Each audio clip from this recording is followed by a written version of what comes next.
In front of me is Realme Note 60 and today I would like to show you how you can use one-handed mode.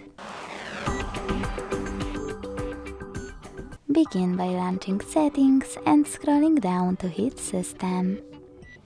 Then one-handed mode, and if you are using Trick's navigation, this switcher next to one-handed mode shortcut. Now hit Got it, and to enter one-handed mode, tap on the shortcut. To go back, click on it again. You can also tap on this area at the top or simply swipe up.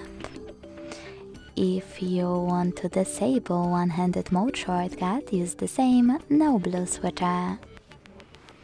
If you are using gesture navigation, you can also tap on this switcher next to use one-handed mode and click on pull screen into reach. Then you need to pull down the top half of the screen by swiping down from the button over here. So when I do that, one-handed mode is on. You can go back the same way as before and disable one-handed mode using this blue switcher. Thanks so much for watching. If you enjoyed this video, leave a like, comment and subscribe.